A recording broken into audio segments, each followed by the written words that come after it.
নমস্কার বন্ধুরা, চুমকি রন্ধনশালায় আপনাদের সবাইকে স্বাগত। আজ হাজির হয়েছি কাঁচা আমের টক ঝাল মুখরোচক আচারের রেসিপি নিয়ে।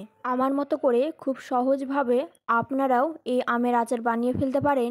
খেতে কিন্তু দারুণ টেস্টি আর মুখরোচক হয়। আর একবার বানিয়ে নিলে আপনারা 1 বছরেরও বেশি সময় ধরে রেখে খেতে পারবেন। তার জন্য আমি বিশেষ কিছু টিপস বলে দেব। এখানে আমি 1 কেজি কাঁচা আম নিয়েছি, আর এই কাঁচা আমগুলোকে আমি খোসা সমেত ছোট ছোট টুকরো করে কেটে নিয়েছি। আর আমগুলোকে আমি প্রথমে ধুয়ে জল ঝরিয়ে রেখে তারপরে এরকম ছোট ছোট টুকরো করে কেটে নিয়েছি। এবারে আমি আচারে লবণ মিশিয়ে নিচ্ছি। লবণের পরিমাণটা আচারে কিন্তু বেশি পরিমাণে দিতে হয়। আর দিয়ে দিয়েছি পরিমাণ মতো হলুদ গুঁড়ো। লবণ হলুদ দিয়ে ভালো করে মিশিয়ে নিচ্ছি। তবে মেশানোর সময় খেয়াল রাখবেন হাতের মধ্যে যেন কোনো জল না থাকে। শুকনো হাতে আমগুলোকে মিশিয়ে নিতে হবে। আর লবণ হলুদ মাখিয়ে আমি 1 ঘন্টার জন্য রেখে দিয়েছিলাম। এখন একটা ছাঁকনির মধ্যে আমটা ঢেলে নিচ্ছি। লবণ হলুদ মিশিয়ে নেওয়ার পর আম থেকে কিন্তু বেশ কিছুটা জল বের হয়। এই জলটাকে কিন্তু আমি আলাদা করে দেব। জল আলাদা করে নিয়ে তারপর আম আমি শুকিয়ে নেব। দেখুন, জলটা আমি আলাদা করে নিয়ে ফেলে দিচ্ছি। এবার সমস্ত আমকে আমি শুকিয়ে নেব।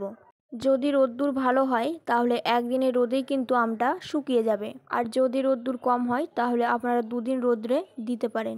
দেখুন, আম আমার একদিনের রোদ্রেই শুকিয়ে গেছে। আর দেখুন, এর থেকে বেশি শুকনো করা কিন্তু চলবে না। এবারে আচার তৈরি করার জন্য আমি একটি মশলা ভেজে নেব। তার জন্য কি কি নিয়েছি বলে দিচ্ছি।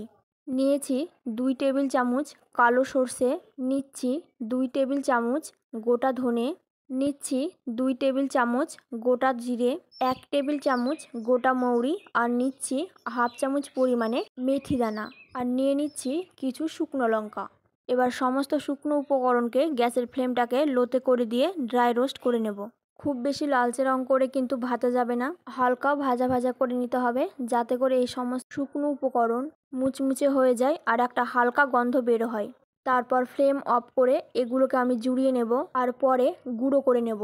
এখন ফ্রাই প্যানে নিয়ে নিচ্ছি আমি মেজারিন কাপের 1.5 কাপ পরিমাণে সর্ষের তেল। তেলটাকে ভালো করে এই পর্যায়ে গরম করে নেব। তেলটা কিন্তু ধোয়া ওঠা গরম করা যাবে না। দেখুন, আমি জিরে দিয়ে দেখাচ্ছি। জিরে দিলে দেখবেন তেলের উপর ভেসে উঠবে, তাতে বুঝতে হবে তেল গরম হয়ে গেছে। ফ্লেম অফ করে তেলটা এবার জুড়িয়ে নেব। এবার দেখুন, আমি মশলাগুলো গুঁড়ো করে নিয়েছি। এবার জুড়িয়ে নেওয়া তেল আমি একটি বড় পাত্রের মধ্যে নিয়েছি। তেলটা কিন্তু এখন উষুম গরম আছে।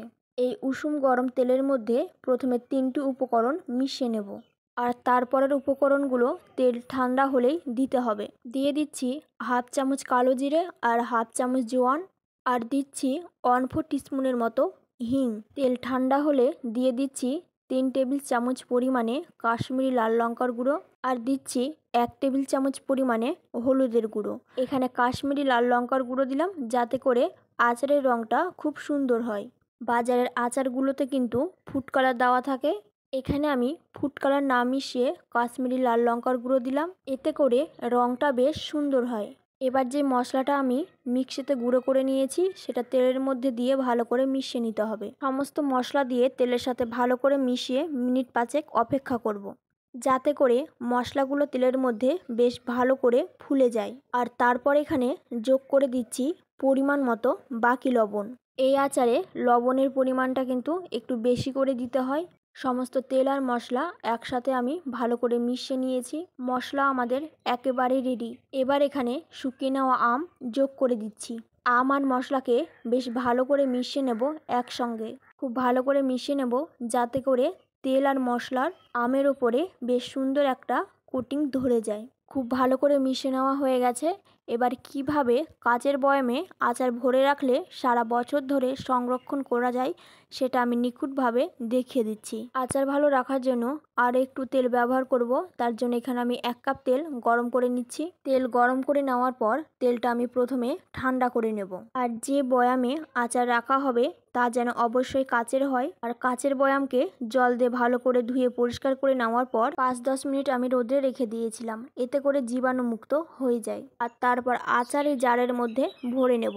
আর আচার ভরতে ভরতে চামচের সাহায্যে এইভাবে আচারটাকে একটু চেপে চেপে দেব, যাতে করে এই আমের পিসগুলোর মধ্যে বেশি করে গ্যাপ না থেকে যায়। গ্যাপ থাকলেই সেখানে বাতাস থেকে যাবে আর তাতে করে আচার নষ্ট হবার ভয় থাকবে। আর তারপর তেল আর মশলা আমি ঢেলে দিলাম, আর আমি যে গরম তেলটা বানিয়েছিলাম সেটাও ঢেলে দিলাম। আর দেখুন আমটা আমি একটু চেপে চেপে দিচ্ছি, আর তাতে করে সুন্দর করে তেলটা উপরে উঠে আসছে।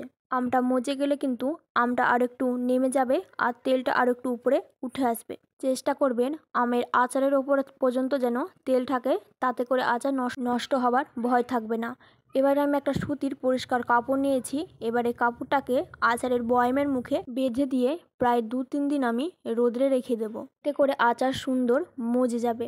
আর তারপর ঢাকনা লাগিয়ে আমরা আচারটাকে সারা বছরের জন্য সংরক্ষণ করে নিতে পারবো।